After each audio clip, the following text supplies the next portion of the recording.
Make the ground shake.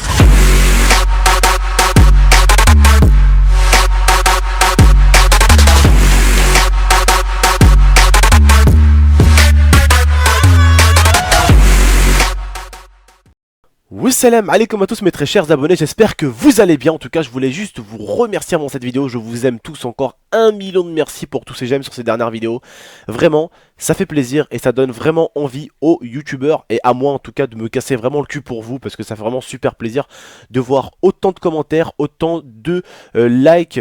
Et voilà, de voir vraiment qu'il y a quelque chose dans l'espace commentaire et vraiment dans la vidéo, vraiment ça fait encore super plaisir. Donc n'hésitez pas vraiment à continuer à mettre vraiment des masses likes, plus il y a de likes et vraiment ça fait plaisir, ça encourage le youtubeur et au moins vous lui dites vraiment qu'il fait du bon boulot et ça donne vraiment envie de se casser les fesses pour vous en tout cas. Encore merci. Aujourd'hui on se retrouve pour une vidéo débat, on va dire vraiment choc parce que moi ça m'a choqué, mais cette vidéo débat là elle a vraiment deux choses en commun. Elle a bien sûr le fait quand même de tomber enceinte et d'être mère à 10 ans, mais il y a encore une chose que j'ai voulu vous parler, c'est de la loi qui existe au Paraguay. C'est tout simplement incroyable, c'est inhumain pour moi. Je vais vous expliquer tout ça donc dans cette vidéo là. Donc tout simplement aujourd'hui j'ai trouvé un nouveau sujet qui peut vous intéresser. Une petite qui s'est fait tout simplement violer par son beau-père et elle avait 10 ans. Elle est tombée enceinte. Et vraiment ça c'est quelque chose déjà de très grave. Mais ce qui est grave encore aussi, qui fait partie de la chose quand même grave, c'est la loi de ce pays là tout simplement, qui est quand même de ce pays en fait. En gros tu n'as pas le droit d'avorter. En gros tu n'as pas le droit d'avorter un enfant à moins que la mère soit en danger. Ce qui veut dire que si tu as l'enfant et que tu veux l'avorter, tu n'as pas le droit. Ce qui veut dire que si tu as eu l'enfant depuis, en gros que tu as été violé, tu n'as pas le droit. Que tu as eu l'enfant à 15 ans, 11 ans comme tu as pu le voir, 12 ans, 13 ans, 14 ans, tu ne peux pas non plus l'avorter. Et donc la fille se retrouve mère à 10 ans.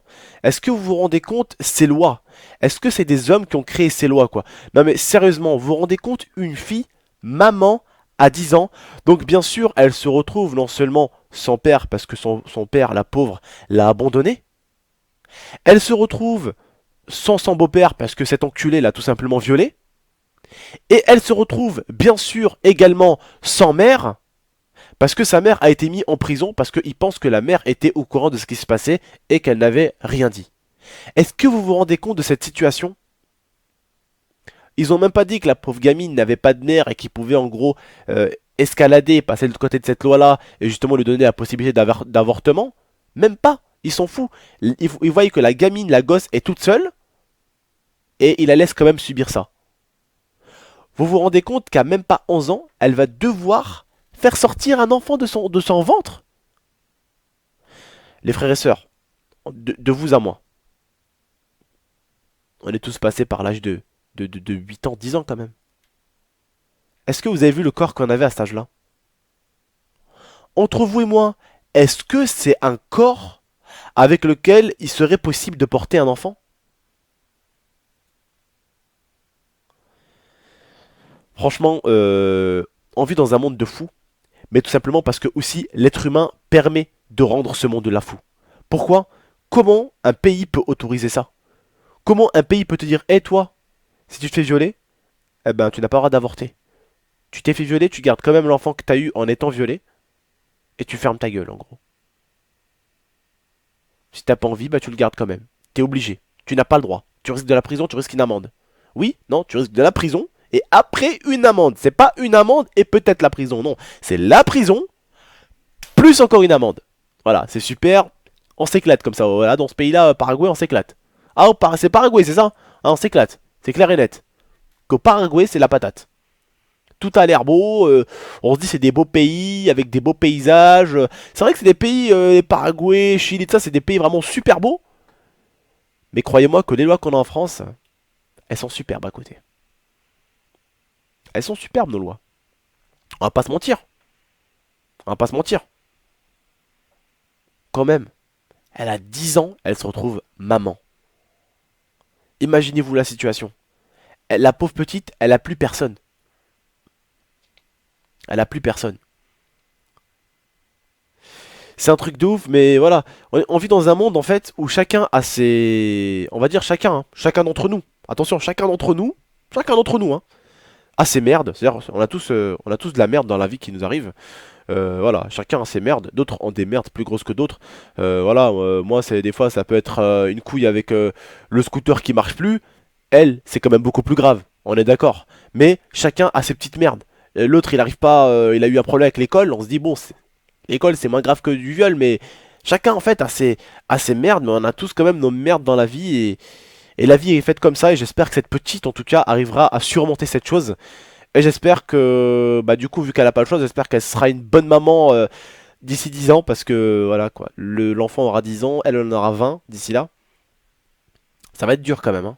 Ou je pense que peut-être qu'elle va le faire adopter. Ou je sais pas. Ou peut-être qu'une femme va l'aider à. Une famille d'accueil peut-être va l'accueillir, elle et son bébé, va l'aider à élever le petit, ou la petite d'ailleurs. Mais voilà, j'espère en tout cas que cette petite s'en sortira, mais en tout cas celle-là, cette petite, waouh. Moi je vous dis, c'est le genre de personne, ça, qui va avoir un courage, mais immense dès le début de sa vie, quoi. 10 ans, c'est là où tu commences à te rendre compte des choses qui t'entourent, à essayer à comprendre les choses, tu sais. Mais t'as beaucoup de gens des fois qui comprennent pas ce que je leur dis dans les vidéos parce qu'ils sont très très jeunes. Et il y en a qui sont très jeunes, qu'il y en a des fois qui ont presque 10-11 ans aussi, et encore voire plus jeunes, qui des fois ils comprennent pas ce que j'essaie de dire comme mots, ils inversent mes mots, et puis ils viennent et me disent mais tonton, la dernière fois t'as dit ça, mais t'as mal compris, t'as compris la chose à l'envers, tu vois. Parce que voilà, ils sont jeunes, et c'est l'âge où on commence à apprendre et à comprendre beaucoup de choses. Moi personnellement, je vais pas vous mentir, à 10-11 ans, il y a peu de choses que je comprenais à partir, enfin, quand... Au niveau d'aujourd'hui, quand je regardais un film, il m'arrivait de pas forcément comprendre tout le film. Aujourd'hui, bah, plus tu te fais vieux, plus tu comprends les choses. Voilà. Plus tu as du vécu, plus tu comprends les choses. Vous allez voir, vous aussi, pour certains qui sont peut-être très jeunes, vous allez commencer à assimiler et à comprendre les choses enfin, de plus en plus, quoi. Vous allez commencer à voir les choses de plus en plus, et c'est automatique, ça se fera automatiquement. Plus vous allez vieillir, et comme on dit, plus on vieillit, moins on est con normalement. On apprend plus de choses de jour en jour, et comme on dit, de soir en soir, on dort moins con. Voilà. Voilà, ben j'espère que cette fille en tout cas, waouh, ça va lui servir enfin, ça va lui servir d'être puissante dans la vie parce que waouh, pour avoir ça, une mère en prison, un beau-père qui l'a violée, un père qui l'a abandonné, elle qui se retrouve avec un enfant à l'âge de 10 ans et un gouvernement qui ne peut pas la faire avorter parce qu'il a des lois absolument ridicules. Waouh. Franchement, j'arrive pas à m'imaginer j'essaie de m'imaginer cette scène en fait, ça m'arrive souvent d'essayer de me mettre un peu à la place des gens dans les vidéos, mais là c'est pratiquement impossible. Non, c'est impossible de se mettre à la situation de la petite, non, non. Tu peux te mettre à enfin, dans certaines situations, tu peux essayer de te mettre dedans, tu vois, tu peux essayer de faire le mec compréhensif, mais dans une comme celle-ci, tu ne peux pas. Tu ne peux pas te mettre à la place d'une personne enfin, quand elle n'a pas eu de père, ça je peux me mettre à sa place parce que moi mon père, je le vois plus depuis que j'ai 7 ans limite. Je suis allé le revoir en vacances quand j'avais 15 ans en Algérie. Je l'ai revu pendant une semaine et demie, 2 semaines à l'âge de 15 ans. Et après là je l'ai plus revu depuis déjà 7 ans. Tu vois. En gros, depuis que je connais mon père, depuis que je suis dans ce monde-là, j'ai 22 ans. J'ai vu mon père 7 ans de ma vie. Voilà. Mon père a fait partie 7 ans de ma vie. Et c'était 7 ans quand j'avais... vous savez, quand vous êtes jeune, quand vous étiez bébé, vous avez des petits trucs qui vous restent en tête. Bah, c'est ça que je retiens de mon père, c'est tout. Quand j'ai quitté mon père, j'avais 7 ans. Alors à 7 ans, j'ai envie de vous dire, est-ce que vous avez enfin, des gros souvenirs? Non. On a des images. Vous voyez, des images. Mais des gros souvenirs de ouf avec des... Non, on peut pas. On était trop jeunes pour avoir des souvenirs. Trop jeunes. On était trop jeunes. 7 ans, c'est trop jeune. On peut pas retenir les souvenirs. Par contre, après, plus tard, on retient plus facilement les souvenirs. Mais il reste toujours des photos, des images, tu vois, dans la tête. Ce moment-là, je pouvais me mettre. Mais avec un beau-père qui viole, la mère qui se retrouve en prison et avoir un gosse, ça non. Je me suis pas retrouvé à cette situation-là, donc c'est incompréhensible. Je ne peux pas essayer de me mettre à la place de cette pauvre petite. C'est trop compliqué, c'est beaucoup trop élevé. Tu peux te mettre des fois à la place des gens, c'est pour ça qu'on te dit des fois, hé, toi, au lieu de râler, toi, mets-toi à la place des gens, tu vois. Ou au lieu de critiquer une vidéo d'un youtubeur et de cracher sur son travail, essaye de faire comme lui, tu vois. Où on vous dit des fois, ouais, avant de critiquer un youtubeur, essayez de vous mettre à sa place. Là, vous pouvez essayer. Vous pouvez. On peut essayer. Parce que c'est pas quelque chose non plus d'extraordinaire hein, de faire des vidéos de temps en temps. Ça dépend quelle vidéo après, mais c'est pas quelque chose non plus d'extraordinaire. C'est quelque chose à essayer que tout le monde peut essayer. Mais ce qu'elle a, cette petite, ça c'est très dur. C'est très très dur. En tout cas, j'espère, Inch'Allah, pour elle qu'elle s'en sortira, qu'elle grandira, et que ce bout de chou se portera bien, parce que quand même, comme je vous dis, quand même, un petit bébé qui pousse dans le ventre d'une petite de 10 ans, c'est waouh, waouh, waouh. Ça va être serré, quoi. On voyait déjà comme une maman, ouais, waouh, elle est. Vous voyez un peu comment la maman elle est, des fois, avec un gros ventre comme ça. Alors tu te dis une gamine, quoi. Une gamine. Une gamine. Waouh. Bref, en tout cas, Inch'Allah, qu'elle a du courage, cette petite. J'espère qu'elle aura du courage. Et puis, ouais, j'espère que vous avez compris cette vidéo. Et j'espère que ça vous a permis un peu de réfléchir à certaines lois qui existent autre part qu'en France. Ben voilà, au Pérou, justement. Et vous avez pu au moins avoir une petite vidéo info. Mais surtout, j'ai pu vous informer de ce pays-là. Hein? C'est où?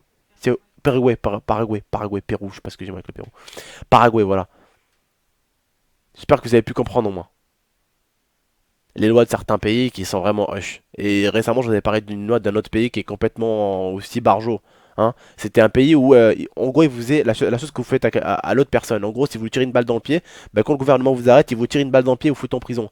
Vous brûlez la personne, le gouvernement vous brûle également. En fait, c'est un pays où ils font exactement ce que vous faites à vos victimes quand ils vous mettent en prison. Avant de vous mettre en prison, ils vous font exactement ce que vous avez fait à votre victime. Vous l'avez mis un coup de couteau là, ils vont mettre un coup de couteau. Il y a une personne qui l'avait crevé l'œil, je crois, et en fait, bah, ils l'ont enlevé son œil. Voilà. Il y a des lois dans certains pays, c'est un truc de ouf. On peut pas s'imaginer. Et nous, on est là en train de râler. Oh putain, dis donc, j'ai reçu une contravention. Et hop, hop, hop, hop. Monsieur, j'ai garé ma voiture à quelques centimètres plus près. Vous voyez quand même comment certaines choses, elles sont plus hoches que d'autres. Entre un mec qui se fait arracher un œil, entre l'autre qui reçoit un truc à 60 euros, une contravention. Excuse-moi. Mille fois que je préfère la contravention, mon pote. Voilà. Bref. Voilà, c'était juste pour débattre ce sujet-là. En tout cas, j'espère que ça a pu vous informer de nouvelles choses. Voilà, et puis n'hésitez pas en tout cas à mettre un maximum de j'aime si vous avez compris cette vidéo et le sens de cette vidéo-là et ce petit débat si vous l'avez apprécié, bien sûr. N'hésitez pas. Et puis n'hésitez pas non plus à la commenter et pourquoi pas à la partager. En tout cas, moi je vous dis bonne soirée, prenez soin de vous et prenez soin de la famille comme je vous dis très souvent. Ciao tout le monde, on se retrouve pour de prochaines vidéos. C'était GameX13. Ciao tout le monde.